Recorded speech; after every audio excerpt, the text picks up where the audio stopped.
I have finally achieved a confidence and comfort with collapsing my thoughts into intelligent sentences after years of feeling weak and unsatisfied with my words.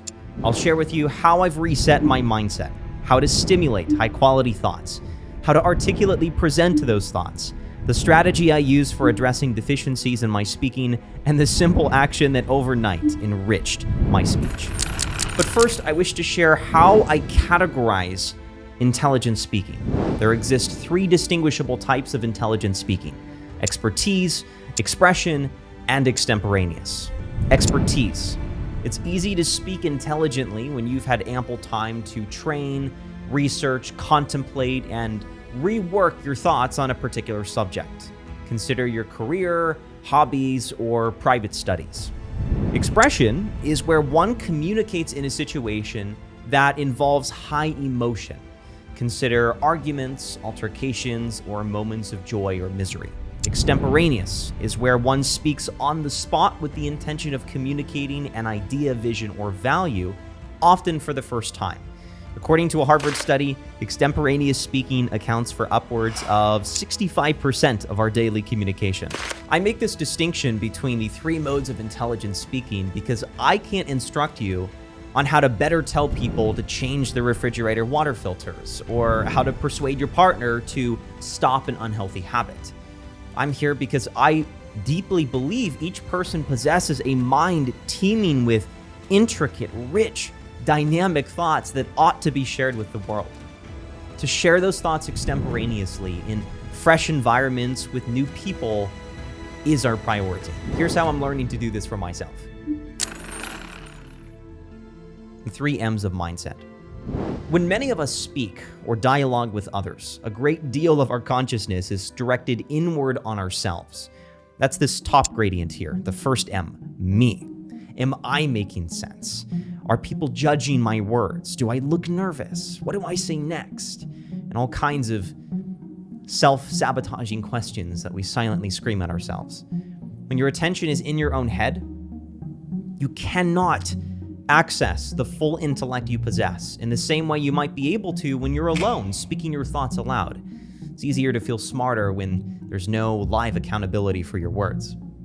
After some time, years, decades perhaps, we inevitably progress to the second stage, the second M, that of message. Time has taught us that most people don't care about our opinions the way we think they do, and our focus has shifted from ourselves to the words we use. We realize that if our message contains interesting content, people listen. In this stage, we often repeat sound bites we heard somewhere. We mimic opinions. We parrot talking points. That gives us confidence. The intelligent thoughts are already pre-assembled, but ultimately we're limited by what we've memorized. There's yet a final stage in our transformation. This lowest gradient is messenger, the third M. Here, your focus isn't on yourself, nor on presenting polished opinions or appeasing the social dynamics. Rather, you have become a vessel for what you've come to believe in through education and experience. You are a messenger for what you believe the world needs to hear. When you speak this truth, there is no time to be anxious because every measure of your consciousness is focused on communicating what you believe in. Unfortunately, for many, this stage is achieved later in life. I've learned this through talking with seniors, visiting nursing homes, trying to understand how many older folk have achieved this quality of unabashed, unbridled confidence in their speech. Few people are able to achieve this prematurely, this third M, but it can be done.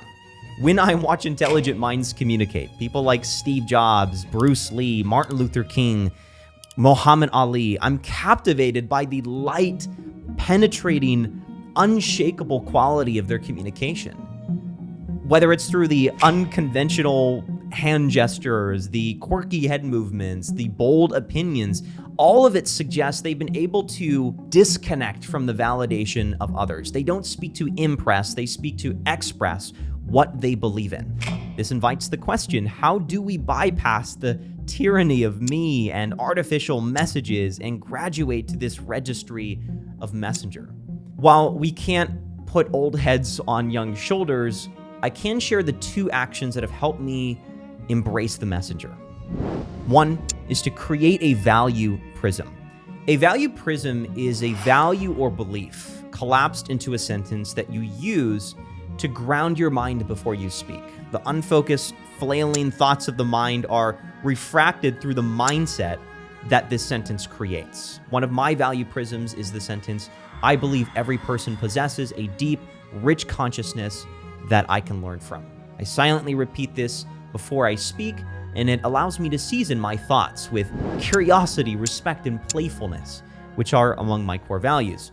Your value prism could be a quote, and it should be something that you modify as you mature. Secondly, prune your qualifiers. Qualifiers are phrases that we employ as a way of bobbing and weaving around committing to an opinion. For me personally, I just feel like, to be honest, I guess. We use these phrases as a way of hedging our speech and softening the impact of our opinion. Reducing qualifiers has allowed me to better decouple from what others want to hear and focus more on sharing what I genuinely care about. Let's unlock the next secret. Using thought triggers. It must be stated that there is no substitute for real knowledge. This video isn't intended to create the illusion of intelligence in your speaking. Rather, the aim is to help you extrapolate and articulate the tangled web of brilliance in your mind. Many of us don't know how to untangle this knot of knowledge. We often resort to one of 2 actions. One, we don't know what a real thought is, and so we cobble together an opinion from hearsay, whim, and half-remembered sound bites. 2, we know we've thought about this topic before and have produced insightful conclusions, but in the moment, those conclusions are somewhere lost in the recesses of our minds, suffocated by the sound of our own speech. When we briefly do grip the thought, it's unfocused, undeveloped, and we often don't have enough time to collapse it into words. I've given this a tremendous amount of thought and have developed 3 questions that I want to share with you that I ask myself to swiftly channel my thoughts into thoughtful and truthful answers. The first question, what is the evolution of my knowledge on this topic? If you're unsure where to start, this question prompts you to begin with your earliest experience or education on the topic and ease into your latest understanding. This works whether the topic is a person, belief, or vision. If you don't know what your opinion is on, say, social media, share your earliest understanding of social media and step through the evolution of your experience. This will quickly uncover your latest thought. Second question, how can I acknowledge the feelings affecting the preparation of this thought? There's emotion behind everything we say. Curiosity, ignorance, anxiety, insecurity, qualities deeper than any superficial soundbite we might default to just to sound intelligent. Asking this question allows you to cut through any clever packaging and lead with how you think and feel. If you don't know the answer, say precisely that, I don't know the answer. I've had people ask me questions and I will reply with, that question makes me angry and I want to know why. Why does that make me angry? It has to be a genuine quest for an answer. The aim is to surface any defaults or desires that you have, and these are excellent springboards for clear and compelling pathways of thinking. The third question, where is the metaphor that can supply a set of vocabulary? The simplest way to creatively develop a thought is to employ a metaphor. A metaphor says one thing is another. Life is a highway. Your eyes are diamonds. When you've selected a metaphor, you can then begin to seed your sentences with qualities inherited from the metaphor. For example, if I stated a thought is a tree, there are different pathways that we can pursue. You can branch out here, uncover the root of the idea, climb out on a limb for a fresh take. Do you see what I'm doing? I'm using a tree to describe the magic of a metaphor, and in doing so, I'm lacing my sentences with what we can think of as pre-cut talking points supplied by the metaphor. Take a listen to this famous example from Bruce Lee. I said, empty your mind. be formless, shapeless, like water. Now you put water into a cup, it becomes the cup. You put water into a bottle, it becomes the bottle. You put it in a teapot, it becomes the teapot. Now water can flow or it can crash. In this example, Bruce Lee begins by introducing the simple idea of being water, and then follows that metaphor with additional thoughts that hinge upon words and qualities related to water. I suggest mentally bookmarking these questions, as they have been for me sparks that have ignited many intelligent and genuine thoughts. Let's move on to creative ways to introduce your thoughts. Using thought wrappers. Thought wrappers are short, creative expressions that precede the substance of your thought. One of the eureka moments I experienced was in learning that you can cast ordinary opinions in a smart fashion by using unique phrases to introduce your ideas. These include phrases like, something that I wish to add that will complement what this person is saying is. This is very common sense, and I think many people miss this. Can I share an observation with you? Can I challenge something you said? Help me make sense of this puzzle I'm trying to solve. Watch this following clip from Stephen Fry and try to identify the thought wrapper he employs. What would you say to young men who are finding themselves, due to those social structures that make it difficult to access support? What would you say to them about what they should do? The mental health question is a very important one, and it's fortunately one that is being talked about far more than it ever used to be. I had a rather terrible experience in the early 90s. In this example, Stephen Fry uses the thought wrapper. Blank question is an important one, and it's one that's been talked about far more than it ever used to be. What you might not know is that this same phrase has been used on multiple occasions in his different interviews. This is quite common among articulate speakers. Thought wrappers can be rehearsed casual expressions like this, or they can be calculated structures that outline the number and sequence of your thoughts in advance. Here's a magnificent example of this latter point provided by the philosopher Bertrand Russell. What would you think it's worth telling that generation about the life you've lived and the lessons you've learned from it? I should like to say two things. One intellectual and one moral. The intellectual thing I should want to say to them is this.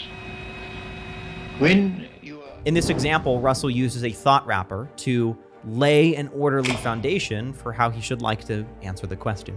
But Joseph, aren't thought wrappers an attempt to polish a turd? You're attempting to sound intelligent by using a stock phrase. This is not an attempt to camouflage a low-quality idea. Thought wrappers should be employed when you have substance to say.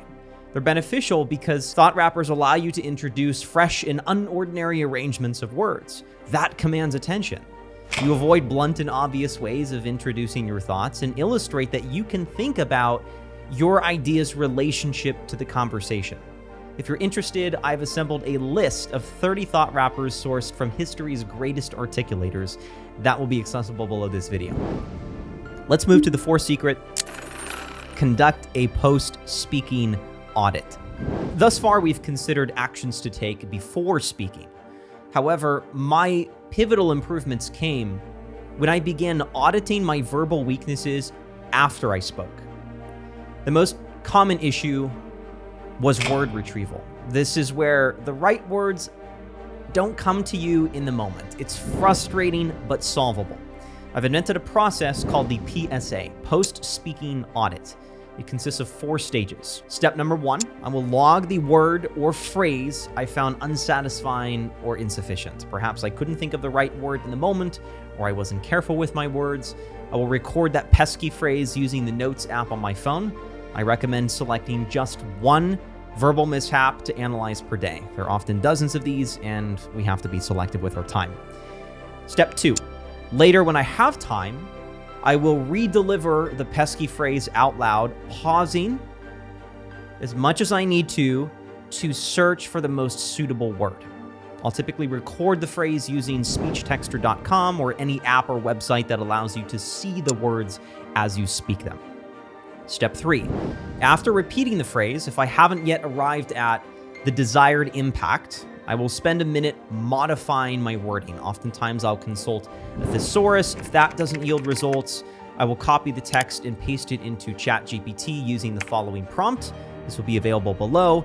If the pesky phrase contains general concepts like emotions or inanimate objects, my most treasured technique is to search poems about the topic and read through the articulate, precise descriptions poems provide. Finally, I'll rewrite the sentence using any newly aggregated words and deliver it out loud.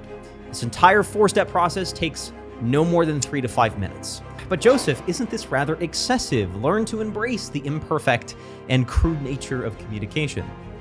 I would say 2 things in reply. First, while I agree the objective isn't perfection, auditing my speech using the PSA method has allowed me to become more precise and athletic with my language at an alarming rate. See, any words I encounter through the PSA method have a far greater chance of surfacing in my speech because that word has solved a problem, rather than merely attempting to memorize a list of vocabulary and shoehorn those words into my sentences. Secondly, no one does this. I understand how terribly tempting it is to convince yourself that any action taken after the conversation doesn't matter. The conversation is over.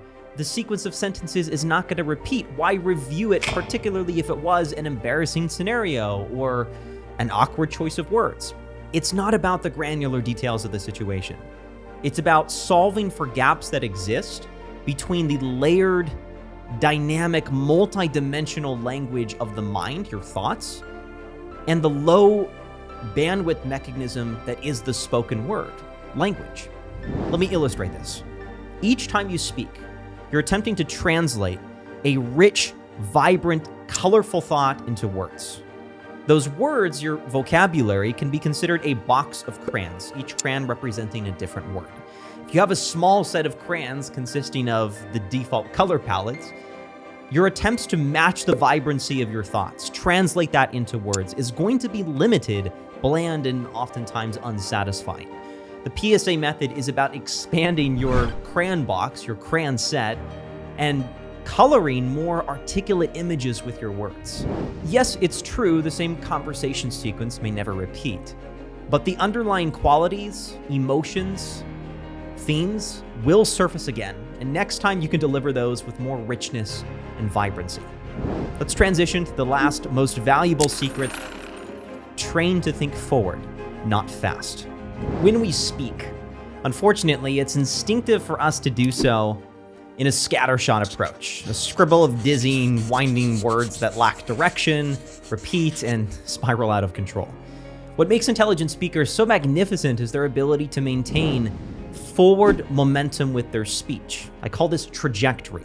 They step through ideas in an ordered way, building upon the scaffolding of their previous sentences. This implies 2 things.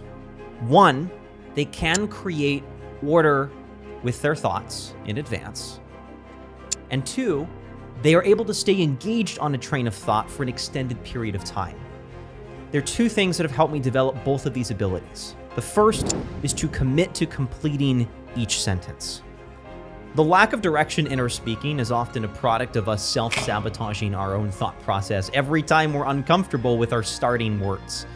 If you say something unbecoming and you want to abandon that sentence, don't. Pause as long as you need to, but bring the sentence to completion. You can amend your word choice afterwards. The second action, read books aloud. Reading books aloud exposes you to what developing an idea is like and the well-constructed, coherent sentence structures used to clearly convey the idea. Best of all, we hear this in our own words as we would in a conversation. If the language we hear, say, read, is comprised of cheap, shoddy, short sentences laced with all kinds of vague and vulgar words, those qualities surface in our speaking. This is one of the curses of short-form content. It weakens the intensity of our mental grip. We're conditioning our brain to engage at the pace of how fast we move our finger, and then act surprised when we can't engage a train of thought longer than a few seconds. Reading high-quality books aloud is an excellent remedy for this. And thanks for watching.